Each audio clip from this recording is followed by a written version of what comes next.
खास चौपाल में आपका एक बार फिर स्वागत है।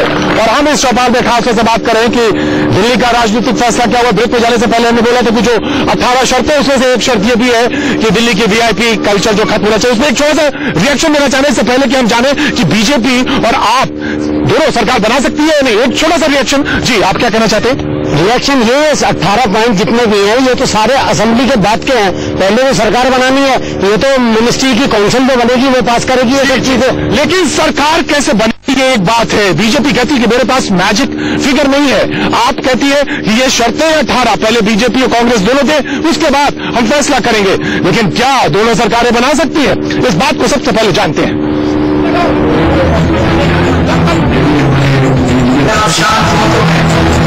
दिल्ली में कोई सरकार बनाना ही नहीं चाहता है, ना बीजेपी और ना ही आप। बीजेपी मजबूरी की दुहाई देती है और आप सरकार के लिए शर्त रख रही है। हालांकि चुनावी गणित ऐसे हैं जिससे दिल्ली में सरकार बन सकती है और दोबारा जनता को चुनाव की भट्टी में झोंकने से बचा जा सकता है। जान लीजिए क्या है सरकार बनाने के विकल्प। दिल्ली की कुल 70 विधानसभा सीटें हैं, जिसमें बीजेपी के पास 32 और कांग्रेस के पास 8 सीटें हैं। अन्य के खाते में 2 हैं। देखिए दिल्ली में कैसे सरकार बनती है। सरकार बनाने का पहला फॉर्मूला, बीजेपी और आप मिल जाए, दोनों की सीटें साथ हो जाएंगी। बहुमत के लिए 36 सीटें चाहिए। सरकार बनाने का दूसरा फॉर्मूला, अगर बीजेपी सरकार नहीं बनाती है तो आप और कांग्रेस मिलकर सरकार बनाए। आपके पास 28 सीटें हैं, कांग्रेस के पास 8, दोनों मिलाकर 36 का आंकड़ा हो रहा है। बहुमत के लिए 36 ही चाहिए, कांग्रेस इसके लिए तैयार है। सरकार बनाने का तीसरा फॉर्मूला, आम आदमी पार्टी सदन से गैर हाजिर रहे, सरकार बीजेपी बनाए और विश्वास प्रस्ताव के समय आपके विधायक सदन से गैर हाजिर हो जाए। सदन में रहेंगे 42 विधायक, ऐसे में विश्वास मत के लिए चाहिए होंगे 22 विधायक। बीजेपी के पास इतना तो है ही। सरकार बनाने का चौथा फॉर्मूला, कांग्रेस सदन से गैर हाजिर रहे, सरकार बीजेपी बनाए और विश्वास प्रस्ताव के समय कांग्रेस सदन से गैर हाजिर हो जाए, तो सदन में बचेंगे 62 विधायक। यानी बहुमत के लिए 32 विधायकों की जरूरत होगी जो बीजेपी के पास है। सरकार बनाने का पांचवा फॉर्मूला, बीजेपी सदन से गैर हाजिर रहे, सरकार आम आदमी पार्टी बनाए, विश्वास प्रस्ताव के दौरान बीजेपी सदन से गैर हाजिर रहे तो सदन में बचेंगे 38 विधायक। ऐसे में बहुमत के लिए 20 विधायकों की जरूरत होगी। इतना तो आपके पास है, लेकिन दोनों पार्टी अपना अपना राजनीतिक स्वार्थ देख रही है। बीजेपी और आप दोनों सरकार बनाने के लिए तैयार नहीं है। क्या जनता के साथ ये छल नहीं है? जनता ने अपनी जिम्मेदारी निभाकर दोनों को जनादेश दिया, लेकिन जब सरकार बनाने का वक्त आया तो दोनों जनता से ज्यादा राजनीतिक हित सोचने में जुट गए। जी, कहीं ना कहीं ये बातें हैं कि सरकार बन सकती है किस स्थिति में, यानी अगर कांग्रेस हाउस से बाहर या बीजेपी के कुछ सदस्य हो, कहीं ना कहीं पॉसिबिलिटीज बनती हैं जब सरकार बन सकती है। लेकिन यहां पर शर्तों की बात हो रही है, शर्तों की राजनीति की बात हो रही है। हम सबसे पहले पहली शर्त, उन्होंने कहा कि सोनिया जी अगर इस बात पे साथ दें कि कांग्रेस ने जो घोटाले किए हैं तो उसके बारे में वो कहीं ना पीछे से समर्थन वापस नहीं लेंगे। इस पर आपका रिएक्शन हम जानना चाहेंगे। देखिए, राज्यसभा में जो लोकपाल बिल पेश किया गया है वो इस बात को साबित करता है कि कांग्रेस और यूपीए सरकार, सोनिया गांधी जी पूरी ईमानदारी के साथ भ्रष्टाचार से निपटना चाहते हैं। दूसरी बात में आम आदमी अगर मुझे सुन रहा है, देख रहे तो एक ही बात कहना चाहूंगी कि आम आदमी पार्टी को अपना वोट ही नहीं 20 करोड़ जो खून पीने की कमाई इन्होंने उनसे मांगी थी, उन्होंने इनको सरकार बनाने के लिए दी थी। और आज सरकार बनाने का मौका आया है। तो प्रतीक जी, 18 पॉइंट में आप कहते हैं हम 500 सरकारी स्कूल बनाएंगे, इससे किसी को क्या आपत्ति हो सकती है? आप कहते हैं हम हॉस्पिटल बनाएंगे, इससे किसी को क्या आपत्ति हो सकती है? तो 18 पॉइंट ऐसे हैं जो एक मुख्यमंत्री अपनी कैबिनेट में बुलाकर फैसले कर सकता है। 18 में से लगभग मैं कहूंगी, आप कह रहे हैं प्रशासनिक काम कुछ है, लेजिस्लेटिव काम दूसरे अलग है। ये बिल्कुल आधिकारिक तौर से मुख्यमंत्री कैबिनेट में बुला के 18 में से मैं कहूंगी 17 पॉइंट ऐसे हैं जो वो खुद ही कर देंगे और किसी को किसी पर आपत्ति नहीं। यहाँ पे आरती जी बैठी, जिम्मेदारी से मत हटिए, जिम्मेदारी से मत है। आरती जी, आप सरकार बनाने से पीछे क्यों हट गई? आपको भी तो कहीं ना कहीं ये मिला था। बिल्कुल मिला था, फ्रैक्चर्ड मैंडेट था। कांग्रेस ने पूरा अनकंडीशनल सपोर्ट दिया आम आदमी पार्टी को। तमाम लोगों ने फार्मूले भी बताए। इमर्ज कौन हुआ है?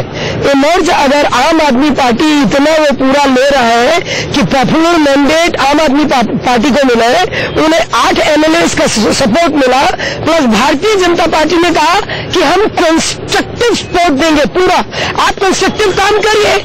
कौन नहीं चाहता? कहा कि एमसीडी सहयोग करे, 18 पॉइंट क्या उन्होंने कहा कि एमसीडी सहयोग करे सरकार के। पूरी तरह से सहयोग करेंगे कंस्ट्रक्टिव कामों में, चाहे बिजली का मुद्दा है, अर्बन पुअर हाउसिंग का मुद्दा है, अनऑथराइज के कॉलोनीज का मुद्दा है, पानी का मुद्दा है, हर विषय पे। 1 मिनट, बिजली पे हमने 30 कहा था, तुम 50 दोगे जनता को, हम बहुत आपको सपोर्ट। राजीव ककड़िया से जान लेते हैं। राजीव जी एक्सपर्ट बैठे, उन्होंने कहा कि 30% उसमें 50%। आज जो अरविंद जी ने कहा है कि बिजली के बारे में वो बहुत सीरियस है, करना चाहते हैं, लेकिन कांग्रेस और बीजेपी दोनों से वो सहयोग मांग रहे, दोनों को पत्र लिख रहे हैं वो। देखिए, बिजली में दाम डेफिनेटली कम आ सकते हैं, बीजेपी ने 30 बोला है, डेफिनेटली आ सकते हैं, बट एक साथ नहीं हो सकते हैं, फेज मैनर में करेंगे तो हो सकते हैं। और दूसरी बात, कुछ एक चीजें जो उनको ये करनी पड़ेगी बिजली में, इनको सबसे पहले मैं अपनी तरह से बोल दूं, स्वीट हार्ट डील सारी खत्म करनी पड़ेगी। जैसे डायल को इतनी सस्ती बिजली देते हैं, नहीं ऐसा तो नहीं लग रहा कि अरविंद जी पीछे हटना चाह रहे हैं। 50 बहुत मुश्किल है जी। अब मैं आ रहा हूँ जी, यही मेरा कहना है कि मुद्दे जो उन्होंने गिनवाए हैं, आप छोड़िए मुद्दे, आप सरकार बनाइए अगर आप दिल्ली की जनता के लिए वाकई सीरियस है। राजीव खड़ा नहीं कर, बैठने का नहीं बोला मैंने, ये बताइए मुश्किल है क्या? नहीं, देखिए 50 अगर करना है तो बहुत ज्यादा मुश्किल है, बट 30 कर सकते हैं, बट इमीडिएटली 30 भी नहीं होगा आपका। जी देखिए, सबसे 2 बातें कहना चाहूंगी। सबसे पहले तो ये कि ये बताया कि अरविंद केजरीवाल की क्या जब वो जनता के पास गए थे अपना मैनिफेस्टो लेके, तब उन्होंने जनता को ये कहा था कि जब तक हमारी शर्तें दोनों विपक्ष की पार्टियां नहीं मानेंगी, मैनिफेस्टो नहीं मानेंगी, तब तक हम सरकार नहीं बनाएंगे, ऐसा बिल्कुल नहीं कहा था। बिजली पे आती हूँ, बिजली की जहां तक बात की जाए, अगर आज ये प्रशासनिक, अलका जी ने बहुत अच्छी बात कही कि प्रशासनिक निर्णय है, कल को अगर ये चीफ मिनिस्टर बनने के बाद ऐसी नीति बनाते हैं जैसी भारतीय जनता पार्टी ने 97 और उससे पहले बनाई थी कि 4 से 7 बजे तक लोड शेडिंग होती है तो एसी नहीं चलेगा, 8 घंटे बिजली नहीं चलेगी, तो ऐसी नीति बनाने पर कांग्रेस समर्थन नहीं कर सकती। ये प्रशासनिक निर्णय फ्लोर पे होने वाला डिसीजन है। आप पार्टी का है, अगर इतना ही सीरियस है आप सरकार बनाइए। कांग्रेस ने बोलने दीजिए, पार्टी ने क्यों नहीं बनाई? किसका था समर्थन, किसका था? आप बोलने दीजिए, नदिया जोड़ने जा रही है। पहली बात ये है कि कांग्रेस उनको समर्थन दे रही है, हमारे पास समर्थन नहीं था तो हम कांग्रेस अपनी सरकार नहीं बना पाए, और आप पार्टी अपनी जिम्मेदारी से हट रही है और कांग्रेस उसको समर्थन दे रही है। तो पार्टी बनाए, संविधान में सारे रूल्स हैं, आप जनहित में काम करना चाहते हैं आप करिए। ऑफकोर्स आरती जनहित में काम करना चाह रहे हैं तो दोनों लोग सपोर्ट देने करके कर रहे थे जो कांग्रेस ने। आरती जी, अरविंद जी भी कह रहे हैं कि हमने भी रिसर्च करी है and we are very serious. अरे आज उनके पास मैंडेट है, आज उनके पास गवर्नमेंट की बात है, उनसे कहिए कि आए। कांग्रेस जो है, कांग्रेस उन्हें सपोर्ट कर रही है, अपने पाले से गेंद दूसरों के पाले में क्यों फेंक रहे हो? कौन राजनीति कर रहा है? मैं जानना चाहता हूँ जनता से, राजनीति कौन कर रहा है? दोनों पार्टियां एक है, ये बीजेपी और कांग्रेस दोनों एक पार्टी है। अरविंद केजरीवाल जो है उनको मैंडेट मिला तो सरकार बना है, और यहाँ पर मैंडेट मिला, वहाँ पर जो मतलब इनको शर्म आनी चाहिए कि जो काम वो आज कर रहे हैं वो पिछले 20 साल की चौकबाल कर रहे हैं। मैंडेट मिला है अरविंद केजरीवाल को सरकार जी। ऑफकोर्स 18 शर्तें जनता के हित में, 18 शर्तें जनता के हित में सर, बिल्कुल हित में सरकार बनानी चाहिए अरविंद जी। वक्त एक छोटे से ब्रेक का है, ब्रेक के बाद हम फिर इसी जनता की चौपाल में हम फिर लौटेंगे। आप बने रहिए हमारे साथ, देखते रहिए इंडिया टीवी।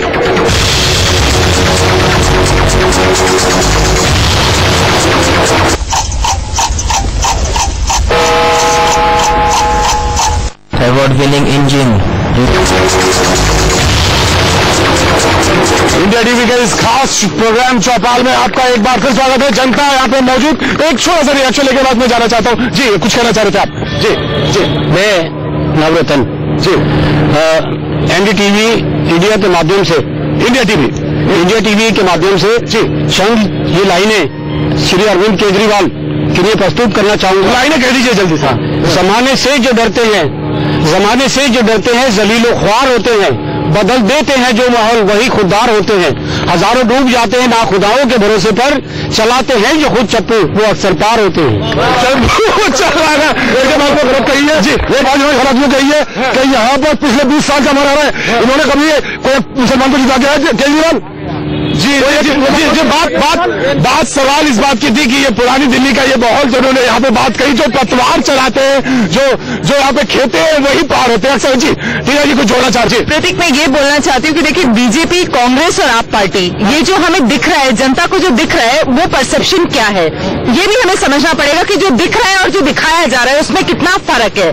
बीजेपी सरकार बनाना नहीं चाहती, कांग्रेस बना नहीं सकती, आम पार्टी बनाने ना बनाने के नखरे दिखा रही है। तो हमें ये समझना पड़ेगा कि इसके पीछे जो पॉलिटिकल माइंड है वो क्या कहता है। लोग क्या सिर्फ इमोशंस पे प्ले कर रहे हैं, लोग एक परसेप्शन पे प्ले कर रहे हैं, लोगों को किस तरफ जाना चाहिए और क्या आम पार्टी दोबारा से लोगों को चुनाव में झोंकेगी? दोबारा चुनाव क्या लाजमी हो गया? जी जी, आप क्या कहते हैं, क्या कहती है जनता? दोबारा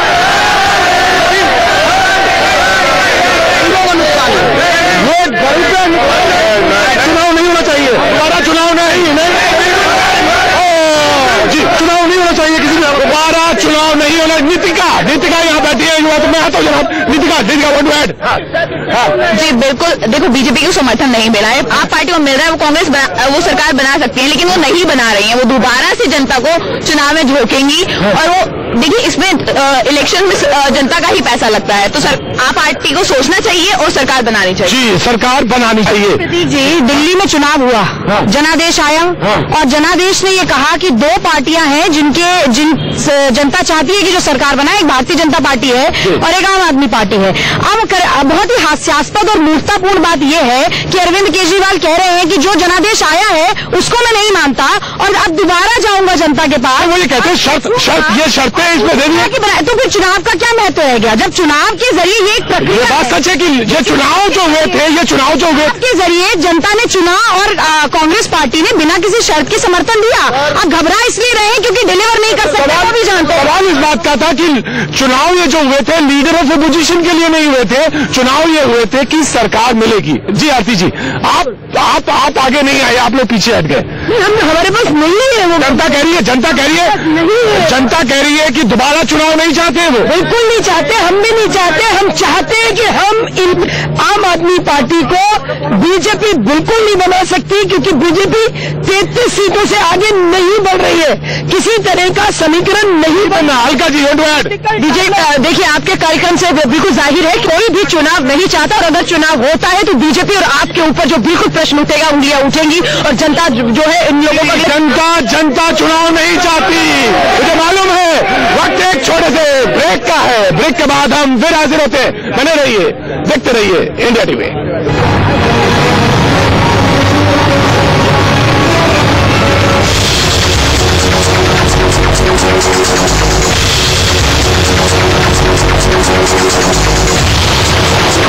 हमारे इस खास चौपाल में आपका एक बार फिर स्वागत है। जनता ने ब्रेक पे जाने से पहले कहा कि वो फिर से चुनाव नहीं चाहते। ब्रेक पे आलम मोहम्मद साहब हमारे साथ मौजूद है, जो कि काउंसलर है और जो कि वो ये भी बात कही गई शर्त में कि एमसीडी भी पूरा सहयोग करे। एक काउंसलर होने के नाते आपको क्या लगता है उनकी शर्तें जो है कितनी जायज लगती है आपको? नहीं, जहां तक उन्होंने 18 शर्तें अपनी रखी हैं उसके अंदर मैं समझता हूँ 15 तो वही हैं जो उन्होंने पहले रखी थी, 3 कुछ ऐड हो गई है। मैं ये पूछना चाहता हूँ केजरीवाल साहब से कि इसकी क्या गारंटी आप लेते हैं कि आप आने वाले री इलेक्शन के अंदर पूरी मेजोरिटी से आएंगे? अगर उनका 36 का आंकड़ा नहीं होगा क्या 5 साल तक री इलेक्शन होते रहेंगे और दिल्ली की जनता को बेवकूफ बना री इलेक्शन होते रहेंगे? साहब एक उन्होंने वादा किया कि पूरे राज्य का दर्जा है। ये पॉसिबल पूरे राज्य का मामला हो सकता है क्योंकि 3 बातें जो है वो पूरे राज्य में यहाँ पे है नहीं, दिल्ली में कानून व्यवस्था नहीं है और लॉ एंड ऑर्डर वाली बात। देखिए, पूर्ण रूप से तो ये संभव नहीं है। अगर आप समझें दिल्ली किसी उत्तर प्रदेश या पंजाब की तरह पूर्ण राज्य बन जाएगा, वो मुझे संभव नहीं लगता। उसकी एक वजह है 1993 में जब ये विधानसभा बनी थी तो पहले सत्र में ही ये रेजोल्यूशन सर्वसम्मति से पास करके भेजा गया था केंद्र सरकार को। 93 के बाद से 93 बाद वो ऐसे ही बाद में सुनिए एक मिनट, इसमें हमने प्रदर्शन भी किया था। मदन लाल खुराना जी के नेतृत्व में हम पार्लियामेंट तक गए थे पूर्ण राज्य का दर्जा लेने के लिए। ये दोनों पार्टियां राजी है, हम भी राजी है, मतलब कांग्रेस भी राजी है, कांग्रेस के विधायक भी राजी है। यस, पूर्ण राज्य का दर्जा, लेकिन इसके अंदर कुछ कंडीशन, कुछ कंपल्शन है, बस ये वजह है। जी, आज आम आदमी पार्टी कह रही है कि केंद्र हमारी मदद करे और पूर्ण राज्य का दर्जा दिलाए। राज्य में जो कांग्रेस सरकार मदद कर रही है वो लेना नहीं चाहते, यूपीए केंद्र से मदद चाहिए, नहीं मिलेगी तो अंततः ये कहेंगे कि अब लोकसभा में हमें बहुमत दिलाइए तब हम आगे काम। जी, आगे पीछे जनता यहाँ पे लास्ट एकदम एक रिएक्शन जनता। जी ऑफकोर्स पीछे बैठी हुई थी। जी खड़े होइए जी जी बोलिए बोलिए, क्या बोलना चाह रहे थे? हाँ, मेरी डॉटर कुछ एक क्वेश्चन पूछना चाह रही है। क्या क्या बताइए, क्या आप बोलिए, आप बोलिए, ये अपने आप बोलेगी। हाँ बोलो बेटा, क्या बोलना चाह रहे थे तुम? मेरा नाम हिमांशी सिंह है। मैं डैडी के साथ वोट डालने गई थी, लेकिन मैं कुछ दिनों बाद मैंने डैडी से पूछा कि गवर्नमेंट क्यों नहीं बनी? जी ये वोट डालने गई और पूछा उसने कि आखिर सरकार क्यों नहीं बनी। तमाम लोग, तमाम हाथ यहाँ पे खड़े और हर आदमी एक सवाल जानना चाहता है कि सरकार बनेगी या नहीं बनेगी। जी और इन्हीं सवाल के पीछे जी जनाब मेरा आखिरी सवाल ये है, जल्दी जल्दी, जिस हमने अरविंद केजरीवाल को चाहा, मैं भी उनका चाहने वाला था, लेकिन आम आदमी की जगह आज हमें बदनाम आदमी बना दिया है कि आज